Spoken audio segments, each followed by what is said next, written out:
Hi everyone. Hello. Hello. Hello. Hello. Hello, next and next. Hello, Hi. Amin. Hi, Amin. Hi. I'm People from coming Semarang. in. Never been to Semarang, Central Java. Nice to see you all. Yeah, not many people here at the moment. I'm sure people come soon. So we've got Amin, Moody, Laila Sari, Dwi, Dede. Yes. Hi. Yeah, Desi's coming in. Hi. Hello, everybody. Hi. Hello. Hello. Okay, I think I'll start sharing the screen then. Okay, good. Bear with me. Let's have a look. Oh, wrong one. So welcome everyone to Unit 4, to the 4th session. Here's a little task for you to do. Oh, by the way, thanks to everybody who's completed the feedback. Very useful to read that you're engaged and that you're enjoying the course and that you're finding a lot of benefits from it. So that's really useful that everyone's done that. So thanks for that. Okay, so here are some of the phrases that we've been looking at in Unit 4. And you can see the phrases on the board. We've got things like too much, too many, very little, etc. You know most of these phrases. And we've got some prompts. So we've got ideas like homework, free time, things like that. So what we'd like you to do is to use the language in the screen and to make some expressions, make some sentences about your situation, about your life. So for example, I spend too much time marking my students' writing. I should spend less time. So please, using some of this language we've been looking at, make some phrases or make some sentences about you and put them in the chat box. You've got about 2 minutes.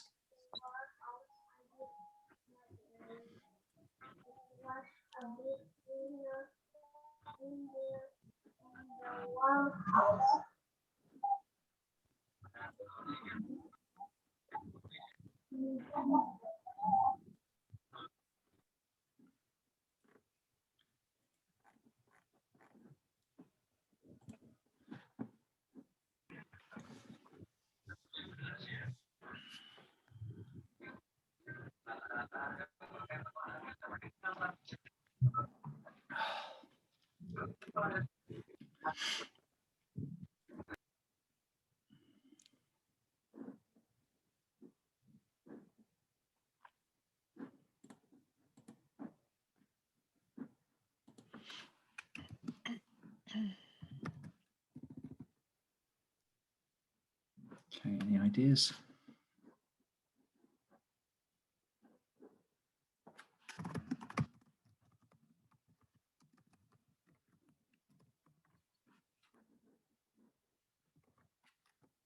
That's my contribution.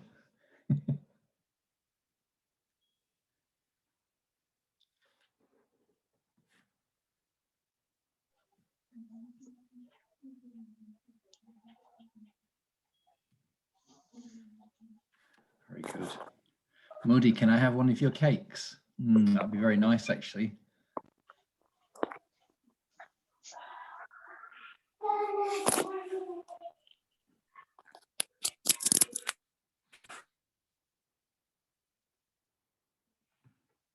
So just for people who've arrived, if you want to put some ideas about yourself using some of this language on the screen, some of the quantifying language into the chat box, I'll give you a couple, maybe 1 more minute. And if you could turn your microphones off if you're not speaking, please. I keep getting feedback. Thanks. Okay, a few more seconds. We'll see what we've written.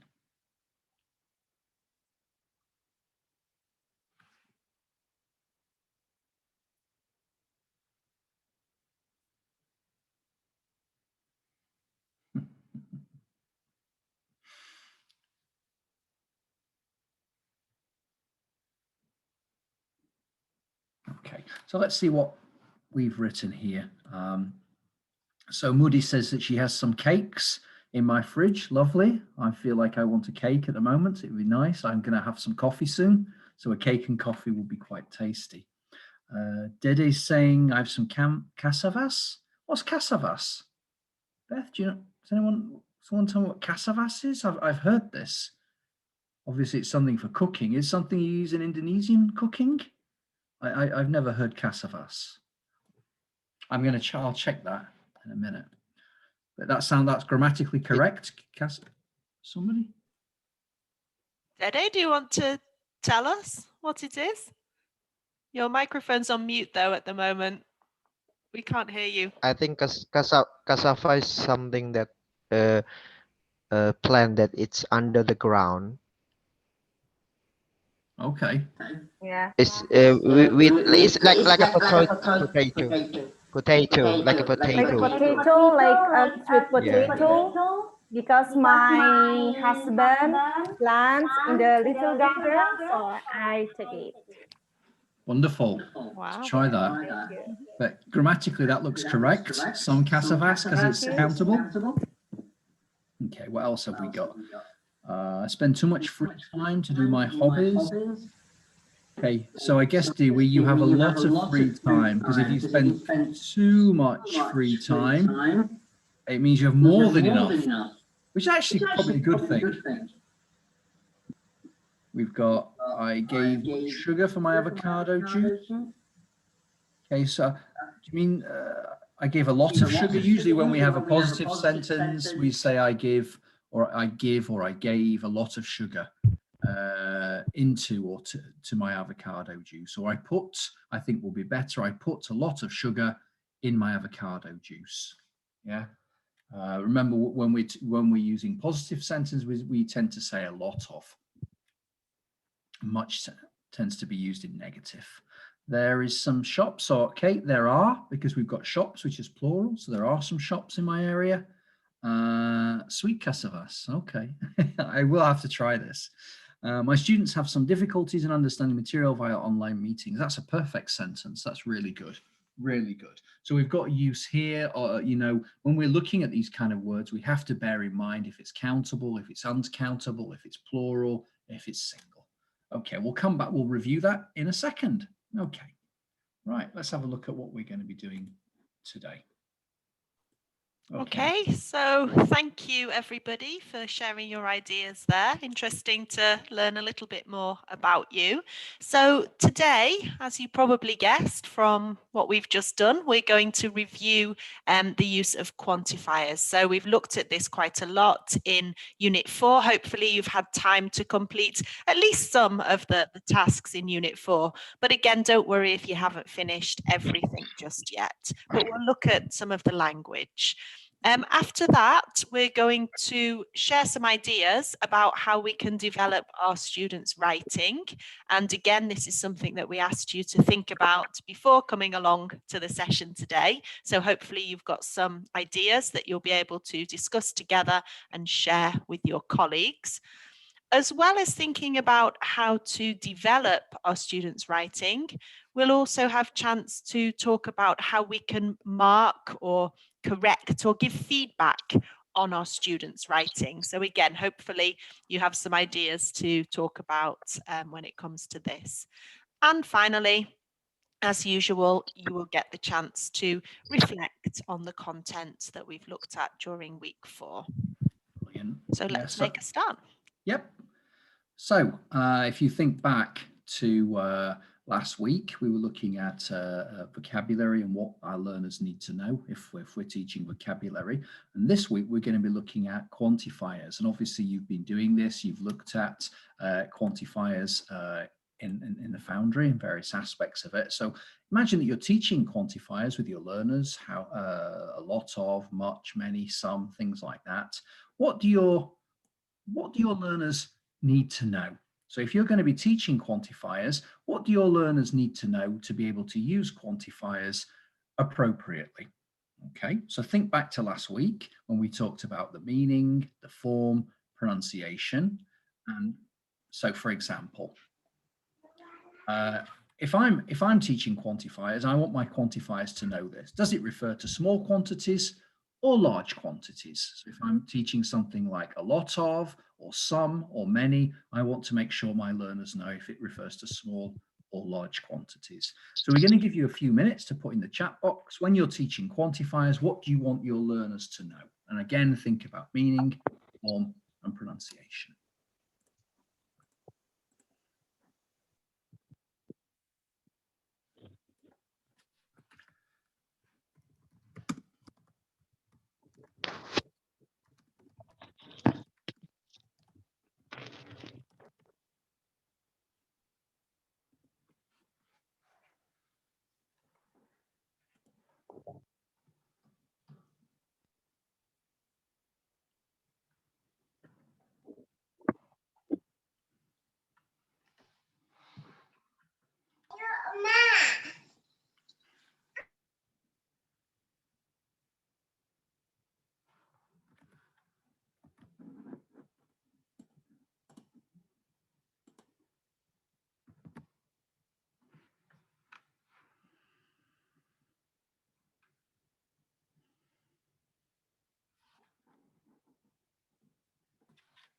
I'll give you another minute or two. Put your ideas in the chat box.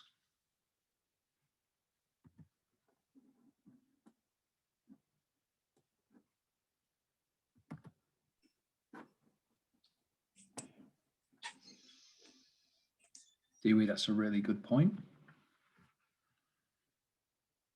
So is it countable or uncountable? Yeah, so grammatically, is it countable or uncountable? So remember, much and many, we use one with countable, we use the other one with uncountable. That's a really good point. What do you say it means we should use much? I'm not sure I understand that. Do you mean when we should use much? Much and many? The main difference is if we're using it with countable or uncountable. Also, we tend to use much and many in negatives and questions. Any other points?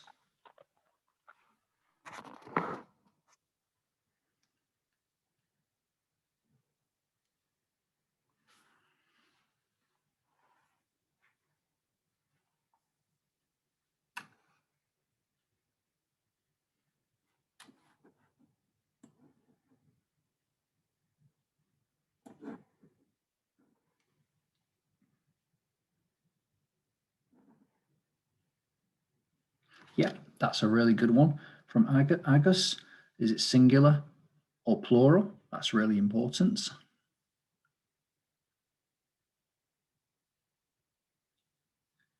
Okay, Laila Sari. My students often mistake which is countable and uncountable. Yeah, yeah, money is countable. I've had that from students. Yeah, but you can count money, £1, £2, £3, you know, but the word money itself is uncountable. I guess the currencies are countable in terms of pounds, dollars. What do you use in Indonesia?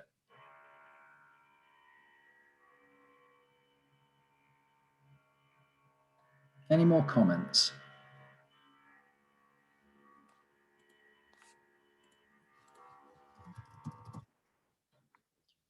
Ah, rupiah. Okay.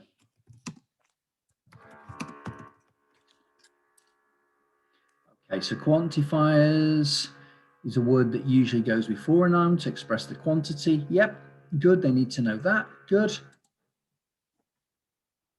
IRD. Okay, I don't know what currency you use there.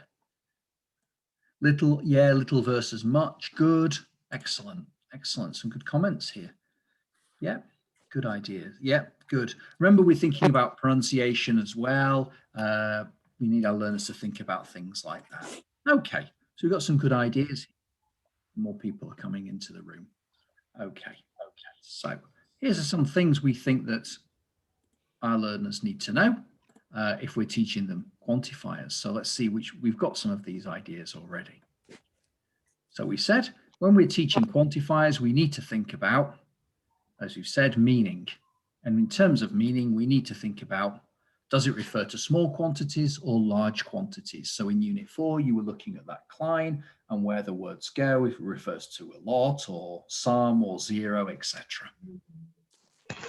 You need to think about, is it positive or negative? So, you know, if you think about a lot or too much. So if I say I have a lot of homework, okay, I can manage with this. I can do the homework. If I say I have too much homework, then maybe it's making me very stressed and I don't have time to complete it all. You need to think about form. Oh, someone just put, it's difficult to differentiate some of nouns whether countable or uncountable, like homework. Yeah, we have to learn these, I think. With countable and uncountable, we simply have to learn them. That's one of the things of English, you make sure that your students know these and learn the different types of words, and it might be very different in your language. So in terms of form, we've got, is it used with countable or uncountable? We've said this, everyone's mentioned this already. Can you use it in all positive, negative, and question forms? As I said, we tend to use much and many in negative and question forms, and a lot of in positive forms. So I have a lot of coffee. Do you have much coffee, for example? Pronunciation, which is really important. Look in the chat. I still confused determining the word information, countable or uncountable. Yeah, it is quite confusing. I think it is a good idea to learn this, you know. How can you decide? I think, Nina, you need to use a good dictionary. Dictionaries tend to tell you if it's countable or uncountable, and also think about, can you add an S to it? If you can add an S, then it's countable. If you can't, it's uncountable. But I think the best place to start is to think about if it's in a when you look in your dictionary, and that should help you. Okay, we've got pronunciation. Are they stressed or unstressed in the sentence? They tend to be unstressed, but occasionally we stress these words. We've looked at the pronunciation.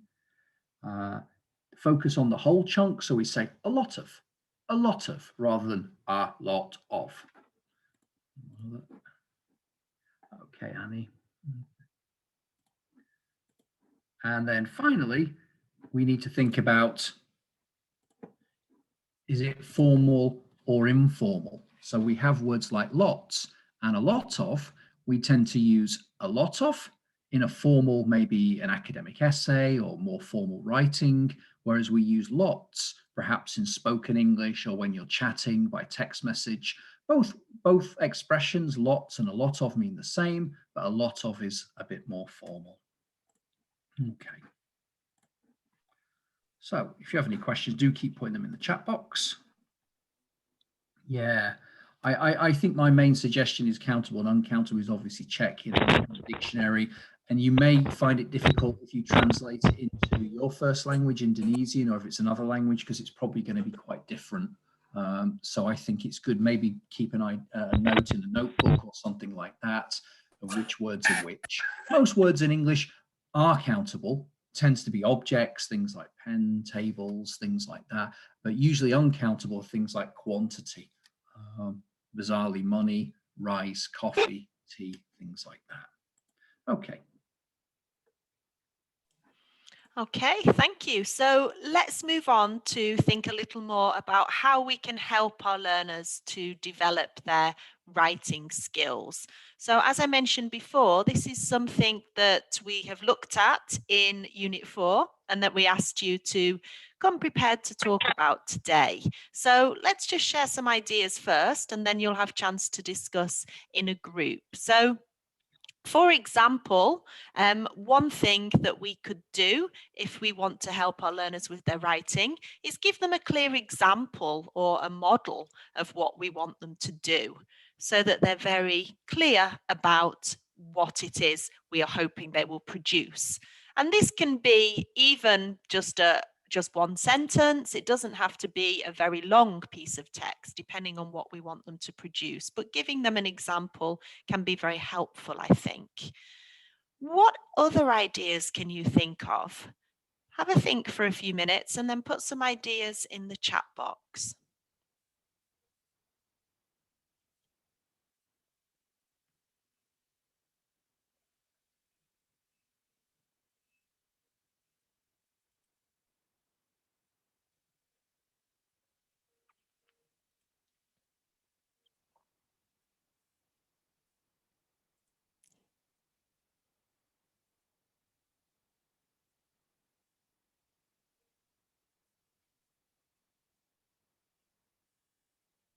Okay, thank you. So Evie's added an idea. So reading. So this can be a good idea to get the students to read a text, which again, perhaps then can either give them ideas for their own writing or can provide a model of the type of writing that you want them to produce themselves. Okay. So Nina talks about showing the real thing. So maybe I think this can be very engaging to use real life objects in the classroom. And maybe this could be connected to the topic of what you want them to write about, for example. So this is some way to get them interested in the topic. Yeah. Okay. Good. Some more ideas coming in here. Yeah, okay, so get students to brainstorm ideas maybe, for example, by creating a mind map. That's a really nice idea as well. We need to give them some thinking time, some time to generate ideas and also, you know, perhaps to think a little bit about how to structure their piece of writing if it's a longer piece. Okay. Yeah. Yep. So perhaps introducing, somebody said about vocabulary. So introducing any useful language that will help the students. So perhaps vocabulary, perhaps grammatical structures that will be useful for them to use in their own writing. So this can be a good way to start as well. Yeah. Yeah, nice idea here as well, asking the students to write about their favorite things. So looking around them, using the environment that they're in. And again, if this is something that's interesting to the students, they're perhaps going to be more motivated to want to produce language. So I think that's a nice idea as well. Yeah, describing the best friend too.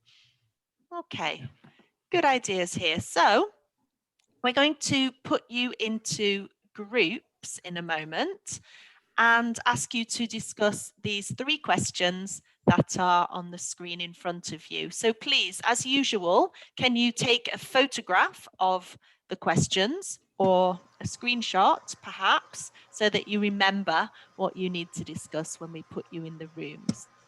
So first of all, you need to talk together about what you usually do with your students to help them to develop their writing. Do you use similar ideas to the ones that were suggested in Unit 4? Why or why not? And then also thinking about how you mark your students' writing. How do you give them feedback or make corrections when they produce a piece of writing? And what did you think about the different ways that were suggested in Unit 4? And then finally, how could you perhaps adapt some of these ideas to your own teaching context? And as we say every week, you know your teaching situation better than anybody. So this is a chance for you to think, okay, this is a good idea, but how would it work for me with my students in my situation? So you'll have 15 minutes to do this. Have a discussion, make some notes in your notebook if you want to, and then be prepared to share your ideas with everybody in the chat box when we return to the main room. Yep. So let's go, 15 Yeah, minutes. it's 3 to 4 people in a group, 15 minutes. Well, let's go. Great.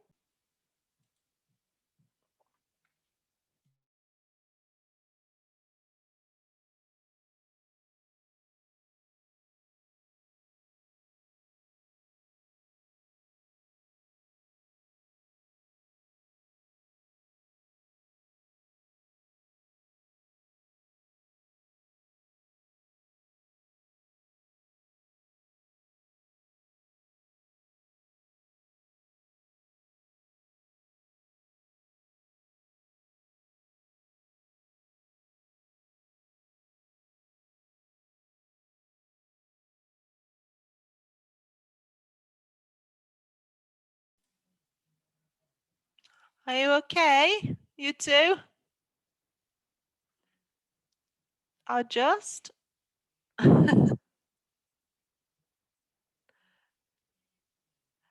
Your microphone is switched off. I'll just, so turn it on. There we go. Now you can have a discussion. Perfect.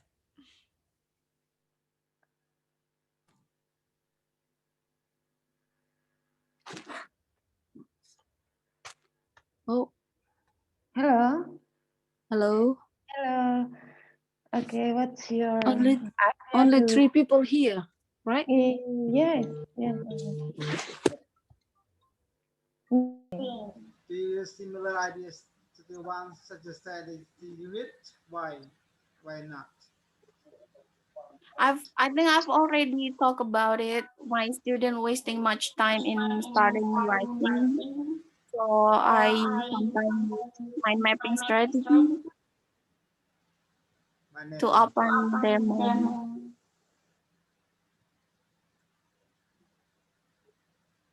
I think so. It is difficult, the most difficult in for language skills writing. So the student must have the unknown vocabulary. But if the first thing is I agree with this way to teach our students in writing.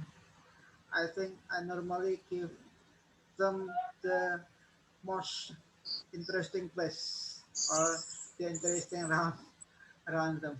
I think. Yes. Sometimes when I develop my students' writing skill, I usually use lyric song. Mhm. Yeah, we can mix the word in the lyric song. I think it's very interesting to my student. But unfortunately, in online uh, studying online, it doesn't develop. I don't know why. Yeah. Okay. Yeah. Do we read the discussion in the chat here, Miss Dede? Yes. Do we Pardon? write? Do we write the result of this discussion in the chat room? No. Yes or no? I think we still have. I think that's from Yes. me. Yeah. How about Miss Nina? Yes. Okay. I'm a teacher at junior high school. As you know that junior high school is very difficult to teach them writing, right? Yes. Yes. So Yes, yes. I just asked them to, yeah, just like you, we went to show them some uh, Brainstorming. kata-kata what is it? Yes, brainstorm. And then I asked them also to use an online dictionary like that. And I also Okay. for Good dictionary. yes, yeah, online dictionary. That's pandemic. That's it's easy for them to use their mobile phone like that. And Yes, correct. I also It's more practice, I uh, think. yes, but I always remember them never use Google Translate because sometimes it's not in the correct grammar like that. Mhm. And guiding them with the some what is it difficult word, for example, just like glossarium, Glossarium, provide yes. them with the yes, provide them with the some vocabularies. Appearance. If they know, uh, it's very easily. But yeah, dictionary is useful to help. All right. I think that's the easy thing in teaching and learning writing in the junior high school. So the next question is, how do you mark our students' writing? What is your opinion of the differences ways of marking students' writing presented in this unit? How do we mark our students' writing? Okay. I mark. Maybe I give a line, and then I cross it, and then I give like up here. Nah. But there are many marks in how to what is this teacher correct students writing. Yeah, but what is it? I usually forget to many a lots of marks. All right. So I just use the line, get the correct one sentence here or the correct word. Okay, and then I give what is it? Something like this. Yeah. Any line Yes. you give And then about if my student forget to, that is the interrogative sentence, I question mark here. Something like this. I do the kind of Miss Dede. Too difficult for Teacher. me, especially for me. Yeah, to get the marking of writing of students writing because some of the students in Sulawesi Tengah, especially at school that I teach, some of them are boys, you know. Yeah. We cannot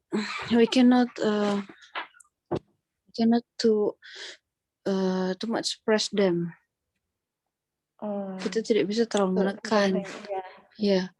I see. We just only say we have to do the assignment or the text like this, but we cannot press the student to you have to finish, you have to get a good score, maybe you have to give your assignment as soon as possible, not like that. We just give them like some study relax. Yeah, if they can do the text or if they can do the assignment while it is wrong or not. I think the important one is they can do that. Yeah, I think it's my opinion. What about you, ma? What about you, miss? I think same many same way. I do like they to write what is their favorite or maybe their part. Yes. Yeah. And they write about their favorite part or maybe favorite. Right. And then maybe the higher level of question, maybe how do you compare the place and the other place about the climate and the weather, maybe? It is contextual, I think. We don't just teach our students in content, for example. Slides and write the correct ones, yeah. And until one page, so many highlighters in their workbook. I think that is one of my style in Mark. Yes, I love your bilingual class, Ibu Wiwin, because my school is not, it doesn't have, bilingual class. So for me, it's really hard to teach writing for the junior high school. And for me, how to write, how to mark. I use a rubric, just like ideas, organizing the ideas and the content and a grammar. That's four aspects that I use to to mark my students' writing. Yes. Yes, that's great. That's great. Content and organizing the ideas, and then four aspects from Hammer, kalau tidak salah ya, dari expertnya dari Hammer. Writing rubric. Oh yeah, that's great. Okay, so we move to the last questions. Yeah, yes, right. We use the writing rubric to give a score for our students. Rubric, yes, yes. right. Yes. The next questions, Ibu. How can some of the ideas seen here be adapted to your teaching context? That's the questions. Yeah, miss. How can some of the ideas here? 3 menit lagi ya? Yeah. 3 minutes more? Yeah, maybe Ibu Ani can give your ideas about these topics. Student writing presented in this unit, it's are similar because there are only some of the marks to correct the student writing because I've seen there's one paper. I forget the writing skill. That one, yeah, there are only some. There are lots of marks to correct the student writing, something like this. But unfortunately, I can't remember. I just remember the cross, the line, something like that. Right. There are Included lots the missing words. Yeah, and then give us space, something like this. We face some same to do the assignment, and then I will give punishment for them if they cannot do the assignment. Yeah. Or maybe I will give the worst score for the students when they cannot do the assignment. But now we cannot do it because nowadays is COVID-19. Yeah. COVID-19 is very Condition. very disturbed. I think that uh, it can make our teaching process like down very deep like that. I want to ask student, please do the writing, and if you cannot do it, I will give you punishment. But we have tidak ada apa namanya, kita tidak diberikan jaminan bahwa siswa itu harus menyelesaikan tugasnya. Jadi sekarang because of COVID-19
My screen. Hi. Hello, welcome back, everybody. Hello, thank you. Welcome back. Hello. Welcome back. Hi, Beth. Hello. Hi. Hi. Okay, thank you very much, everybody. I hope you found the discussion useful and you got some good ideas. Can you share in the chat box one interesting idea that you heard about from your colleagues in the group? So something that you thought, oh, that's great. Maybe I'll try this with my students, or that's really interesting. That your favorite idea that you heard, can you put it in the chat box? Okay, so Nick heard writing about YouTube videos. It's a good idea. Again, likely to be engaging. Mind mapping. Yeah, teaching writing can be difficult. I agree. Yeah, jumbled sentences. This is a good idea to focus on the structure, the organization of a piece of writing. I heard people talking about this too. Using pictures or videos, nice.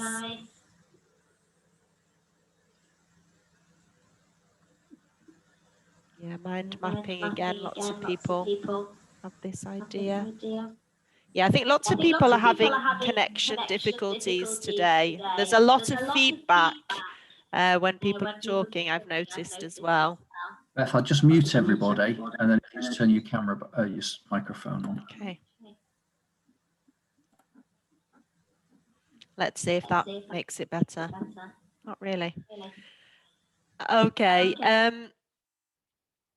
Yeah, so lots of ideas. Some other things that I heard people were talking, again, lots of ideas about brainstorming, making use of online dictionaries, people thought was a really good idea as well, so that students have got the language that they need to be able to produce some writing, or providing the students with the vocabulary.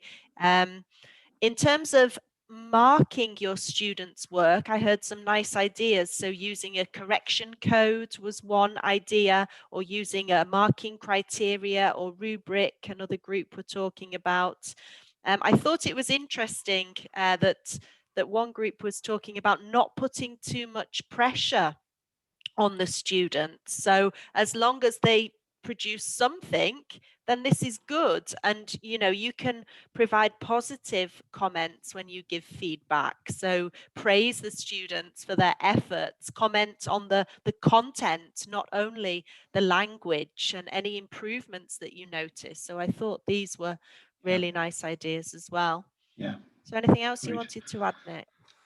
Yeah, a lot of what you've mentioned, a lot of what's come up in the chat box as well. Someone talked about peer correction, getting stronger and weaker learners to work together. Someone just put something in the chat box here about it's great when they don't just take it from the internet. I thought that was good. Just a couple of, I want to just very quickly focus on a couple of errors. A lot of you keep talking about these jumbled sentences. It's jumbled with a D. Some people keep saying jumble sentences.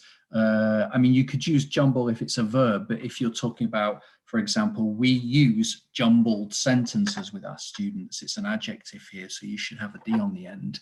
So just be careful with that. And I've also noticed that people are overusing the word give. So for example, I've give the circle, give the mistake, rather think about other words like correct the mistake, write a circle, and things like that. So just be aware of overusing this word give. You know, I know it's it's a common word in English, but I've noticed quite a few of you are overusing it, the wrong collocation.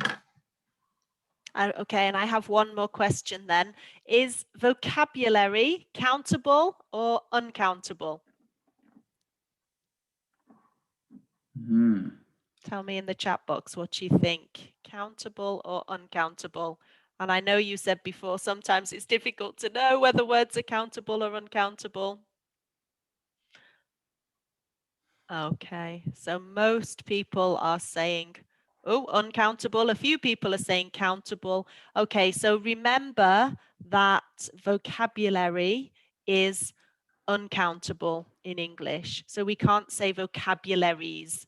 Yeah, we have to say, I teach my students a lot of vocabulary, for example. Yeah, but if we want to use, because of course words are countable, aren't they? So I wanted to teach, I taught my students 5 words today, or we can say 5 items of vocabulary. Yeah, but we cannot make vocabulary itself plural. So that's something else to remember. All right, so let's just summarize some of the main points then about developing writing. If you want to take a photograph of this again, so you've got it for future reference, something to refer to, or something that you can use to reflect on next time you're teaching vocabulary, thinking about vocabulary now, next time you're teaching writing. So these were just some of the main points that we've been discussing today and in the unit. Okay. Yeah, and take a photo of that. Obviously, we're recording this session. You can re-listen to it. It should be available in the Foundry later today. I know it's the evening actually in Indonesia, but tomorrow morning it'll be available. So if you want to rewatch the video and review any of the slides and that, feel free to do so. Okay, so I'll quickly run over a couple of things you were talking about with writing and correcting writing, marking our students' writing. Obviously, if we give our students or if we ask our students to do any writing, it's a good idea to give them some feedback on their writing, you know, so they get something from this. Okay, someone's just asked about the summarizing. Sorry, Beth, the difference between countable and uncountable. As I said, I think it's really, you have to learn these words. Would you agree, Beth? I don't know if there's any shortcuts here, really. You just have to learn. Unfortunately not. No, I don't think so. I mean, I think a lot of the content in Unit 4 is very, very useful for reviewing this. But I think, as Nick mentioned earlier, if you're not sure, the best thing to do is to look the word up in a dictionary. You will see next to the word, I think it's usually written like this in the dictionary. So countable or uncountable in square brackets, and then just make a note of it. So if you have a vocabulary notebook or something like this where you record new vocabulary items, make a note of whether it's a countable or uncountable noun. And obviously this will then help you to know which quantifiers you can use with it. Yeah. Just one more point, which maybe I shouldn't mention, but I will. Remember, some words can be both. Some words can be both. For example, coffee, you could be in a cafe. Well, in the future, when there's no lockdown, could I have a coffee? So you mean a cup of coffee, but we tend to say a coffee. But if you're talking about that brown stuff that you put water on, that's coffee as uncountable. So you might need to check that as well. Most good dictionaries will say that. The Cambridge one does. Yeah, okay. Definitely look at the examples of how it's used in both and Unit ways. 4 does mention that as well. Yeah. Okay, so go to some corrections. So remember, when you're correcting your students' work, don't just think about language, think about the content and the organization. So if you ask your students to write about their friend, and they write about what they did last holiday, and it's grammatically perfect, but they've not done what you've asked them to do, so the content is wrong. So also focus on what the content and how they've organized their ideas. Highlight the mistakes for self-correction. I heard a lot of groups talking about that, circling, underlining, getting stronger, weaker learners to work together. So you obviously do this.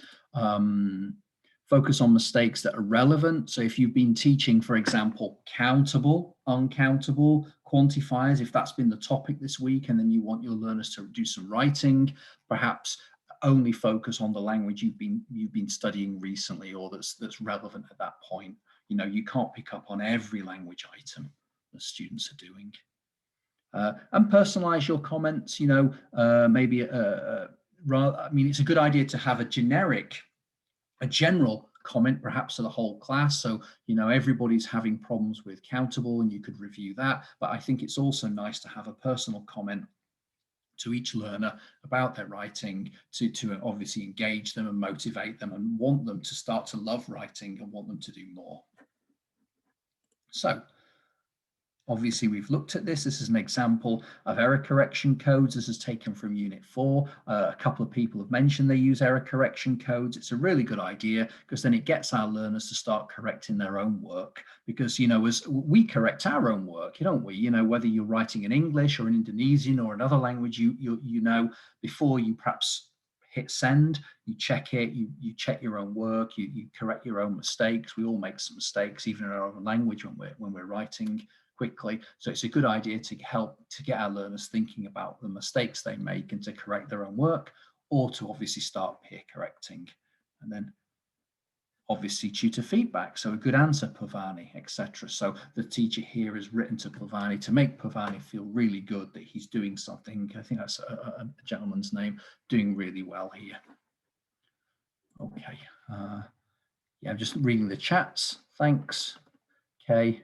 Yeah, dictionaries are always useful. I mean, I sometimes look at dictionaries to check things, to be honest. You know, and I've been speaking English for a few years now. Okay, highlight, yeah, exactly. Highlight is good, but just be aware that you don't want to be putting highlighter everywhere. You know, if a student's written a piece of work and it's covered in highlighter, then it's not going to help them too much. So sometimes you might be, you know, focus on specific points they're making. But also when you're marking writing, make sure you make it clear to the learner what they've done that's really good. And I'm, you know, I've heard that some of you have been talking about this already. Okay, right. Great. Okay, so the last thing then, so your WhatsApp task for today and tomorrow, please, is to try out at least one of the ideas or the techniques that we've discussed today with your students, and then share your experience with the other people in your group. So as you reflect, as with any reflection, think about the positive. So what went well? But also think about what you could do differently next time in order to improve what you tried out. So this is what we'd like you to do over the next couple of days, if possible, if you have the opportunity and you are doing some work on developing your students' written language. Share that task with your WhatsApp. Yeah, exactly. And I think, as we said before, you know, it doesn't have to be a very big essay or, you know, a long piece of writing that the students do. I think when we're teaching online like this, there are lots of opportunities for the students to do micro writing in the chat box. Yeah, so we can use this to give feedback on their written production as well. It doesn't have to be something really long. That's right, Beth. Writing doesn't have to be a long essay. It could, you know, if you're working with absolute beginners or young children, they could just be writing a few sentences, a few words, a few sentences. You know, writing doesn't have to be this, depending on the learners we're working with. Okay, I think that's just about all we've got time for today. Yeah, if there's any questions, so that's fine if you want to ask any more questions. Somebody's just asking about reading to develop writing. I think reading's really important. Unit 5, we talk about reading quite a lot, extensive reading. There's a topic on that, so you might find that useful. But I think reading's really useful for all of us, actually, you know, to help us develop our own skills. You know, I think I read somewhere that almost all the best writers, you know, read as well. Not all, but most do, and a lot of writers say this. So if you want to write well, read a lot. Exactly, because again, I think it's providing a model of written language, isn't it? So that can be very useful. I agree. Brilliant, everybody. Thanks. Yeah, thank you, everybody. If there are no more questions, then we'll say goodbye. Good evening, good night, and we'll see you again next week. Thanks for coming. Thank you. Thank you. Goodbye. You're Thank welcome. you. Bye. Bye. Bye-bye. Thanks. Bye. It's a very nice class with you. Oh, I'm glad you enjoyed it, Lila Sari. Thank you. Thank you Thanks, for coming. everybody. Bye-bye. Bye, everybody. Bye. See you later. Bye. Have a good evening. Bye. Bye-bye. Bye, Beth. Bye. Bye. Bye. Bye. Thank you.